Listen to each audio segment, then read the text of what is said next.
15 မိနစ်တောင်ရှိသွားပြီးတာမန်လူတွေကဘလို့မှဒီလောက်ကြာအောင်မအောင်ထားနိုင်ဘူးယောက်ျားရေမင်းကိုဘာမှဖြစ်တော့မခံနိုင်ဘူးနော်ဝေလိုပိုက်ကုံကိုဆွဲတင်လိုက်ဖျားရည်ဒါတကယ်ပဲဒဏ္ဍာရီတွေကထိတ်တန်းရွှေလိပ်ကြီးတွေပါလားဒီလိုကောင်မျိုးတကောင်ချင်းစီတင်တန်ဖို့မဖြစ်နိုင်တော့အောင်ချမ်းသာနေပြီယောက်ျားရေငါတို့တော့ချမ်းသာပြီးငါတို့တကယ်ပဲအသက်ရှင်လွတ်မြောက်လာကြပြီဒါကအစပဲရှိသေးတယ်ရိုဝေးတင်မောခုံပေါ်ကရေစက်တွေကိုတေချာစေးကြောတန့်စင်လိုက်တော့ဘာအစအနားမှမပေါ်စေနဲ့ငါတို့ဘာမှမပါလာပဲပြန်လာတာလို့ပဲဟန်ဆောင်ကြမယ်ကောင်းပြီမင်းပြောတယ်လို့ပဲလုပ်မယ်ကဲငါတို့တင်မောလဲကြဆိုကူစီဟောက်မင်းတို့ရဲ့အိမ်မက်ဆိုးကြီးကတော့အခုချက်ချင်းရောက်လာတော့မှာပဲအားလုံးပဲလာကြည့်ကြဦးငါတို့ရဲ့ပင်လယ်ဆောင်တဲ့ကူဟန်ကတော့အသက်ရှင်လျက်နဲ့ပြန်ရောက်လာပြီကွာဘလို့လဲပင်လယ်ပင်ကြီးစီလဲပတ်ပြီးပြန်လာတာရေမောပင်တပင်တောင်မပါလာဘူးပေါ့လေဟဲ့ကောင်ကြီးငါအထင်တော့ဒီကောင်ကပင်လယ်ပင်အပြင်ဘက်ကလိုင်းတွေကြောက်လို့ထင်းတဲ့ကန်းဆန်နာလေးမှာပဲပတ်မွေပြီးကြောက်လန့်တကြားနဲ့ပြန်ပြေးလာတာဖြစ်ရမယ်ကူဟန်မင်းကပင်လယ်ထဲထွက်ပြီးဘာမှလည်းအတုံးမကျလာဘူးဆိုတော့စိတ်ကန်းရနာကကိုအမြန်ဆုံးရှင်းပြီးတော့ငွေမပေးနိုင်ရင်တော့ဒီကုန်းပတ်ဟောင်းကြီးကိုခုတ်ထစ်ပြီးမိဖို့စာအဖြစ်အကျွေးဆက်ခိုင်းမယ်ငါတို့သွားတော့မယ်တင်မောကိုတိမ့်လိုက်ကြစမ်းငါဘာမှမပါလာပဲပြန်လာတယ်လို့ဘသူပြောလဲမင်းရဲ့ရေစိုးခန့်ပိတ်စာအောက်မှာရွှေတောင်ငွေတောင်တွေဝတ်ထားနိုင်တယ်လို့မင်းထင်နေတာလားကူစီဟောက်မင်းရဲ့မျက်လုံးတွေဖွင့်ပြီးတေချာကြည့်လိုက်စမ်းဒါဘာလဲဆိုတာဟာဖျားရွှေလိပ်တွေပါလားစီမင်းအရာပင်လယ်ထွက်ကုန်မှန်သမျှကိုကူမီသားစုကိုပဲဦးစားပေးရောင်းချရမယ်ငါမျက်နှာကိုထောက်ထားပြီ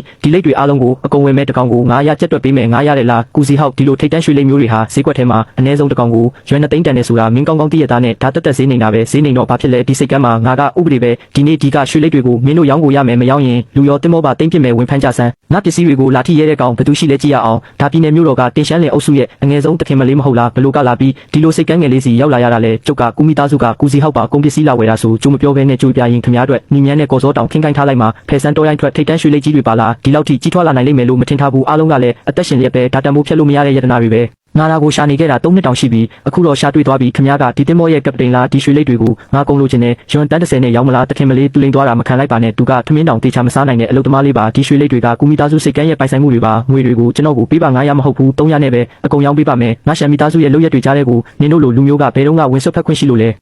ဲကူမစ္စတာခုနကနည်းနည်းဆူညံသွားလို့စိတ်အနှောက်အယှက်ဖြစ်သွားရင်ခွင့်လွတ်ပါရွမ်တန်း30ချက်ချင်းလွှဲပေးမယ်မိတ်ဆွေဖွဲ့ကြတာပေါ့ဘလို့လဲကောင်းပြီရွမ်တန်း30နဲ့ရောင်းလိုက်ပြီးဒါကအစပဲရှိသေးတယ်နောက်လာမဲ့ဒီပင်လေပြင်ကအကောင်းဆုံးကုန်ပစ္စည်းမှန်သမျှကိုငါကူဟန်တယောက်တည်းပဲပတ်မိုးပေးနိုင်မယ်တဲ့အကောင့်ထဲသို့ရွမ်တန်း30တိတိဝင်ရောက်လာပါပြီနင်းကကျေးဇူးကမ်းတဲ့ကောင်ငါတို့ကူမီသားစုရဲ့ထမင်းကိုစားရည်ကိုတောက်ပြီးခုတော့ပြင်ပလူတွေနဲ့ပူပေါင်းပြီးကိုယ့်ရဲ့ဝမ်းကွဲအကိုကိုတိုက်ခိုက်ရဲတယ်ပေါ့အစကတည်းကမင်းနဲ့အသက်မရှိတဲ့မင်းဖေကိုပင်လယ်ထဲပစ်ချပြီးငါးစာကျွေးလိုက်ရမှာကူချန်ဟိုင်းမင်းနောက်ဆုံးတော့ထွက်ပေါ်လာရဲပြီပဲအစတည်းကမင်းတို့ငါတို့ရဲ့ရွမ်ငါးတန်းဝေစုကိုဖျက်တောက်ပြီးငါမိဘတွေကိုတေချောင်းကြံခဲ့ကြတာလေဒီအကျွေးကိုဒီနေ့ငါတခုချင်းစီပြန်ဆက်ခိုင်းမယ်မစ္စတာလီကိုဘယ်မှာလဲဒီစိတ်ကန်းကခမားပိုင်တဲ့နေရာလေးအစီမြင့်အရဒီမှာလာစုပူတဲ့သူရှိရင်စိုက်ကက်ခွင့်ကိုချက်ချင်းရုပ်သိမ်းပြီးဒီကျေးဇူးကမ်းတဲ့ကောင်ကိုနှိထုတ်ရမယ်တစ်တလုံးပင်လယ်ထဲငါမဖမ်းရအောင်လုပ်ပြရမယ်အမြန်ဆုံးထွက်သွားတာပိုကောင်းမယ်တခြားလူတွေကိုအခက်မတွေ့စေနဲ့တော့မစ္စတာလီခမားလောင်းကစားနဲ့အရှုံးများနေတယ်လို့ကျွန်တော်ကြားတယ်အရှိတ်ချန်ကစိတ်ကန်းကိုအကျွေးဆက်ဖို့အမြန်ထုတ်ရောင်းချင်နေတယ်မဟုတ်လားရွန်တန်း80နဲ့ကျွန်တော်ဝယ်မယ်အခုချက်ချင်းစာချုပ်ချုပ်ပြီးငွေရှင်းမယ်ရွန်တန်း80တကယ်လားကူဘော့စ်ကျေးဇူးပြုပြီးအထဲကြွပါစာချုပ်ကလည်းအစင်တင်ပြင်ထားပြီးသားပါမစ္စတာလီခမားသူ့ကိုမရောင်းရဘူးအရှိတ်ချန်စိတ်ကန်းဆိုတာငါတို့ကူမီသားစုတင်မောတွေစိုက်ကက်တဲ့နေရာလေခမားကသူ့ကိုရောင်းလိုက်ရင်ငါတို့တင်မောတွေဘယ်မှာသွားရရမလဲအခုတော့ဒီစိတ်ကန်းတစ်ဝက်ကကူမီသားစုနာမည်တက်ထားပေးမယ်အဲ့ဒါကကူဟန်ရဲ့ဟာဖြစ်သွားပြီးကူချန်ဟိုင်းကူစီဟောက်မင်းတို့ရဲ့အတုံးမကျတဲ့တင်မောကြီးကငါရဲ့စိုက်ကက်ကွက်ကိုတင်ထားတယ်နာယူဝက်ချိန်ပေးမယ်မင်းတို့လူတွေနဲ့အတုံးမကျတဲ့တင်မောကိုပါငါစိတ်ကန်းကနေအမြန်ဆုံးထပ်ထွက်သွားကြစမ်းမကောင်းတော့ဘူးဟိုအိမ်ဟောင်းထဲမှာမင်းထားခဲ့တဲ့ရေချောင်းဒိုင်ယာရီစာအုပ်ကိုဘယ်သူမှမသိခိုးသွားကြပြီတဲ့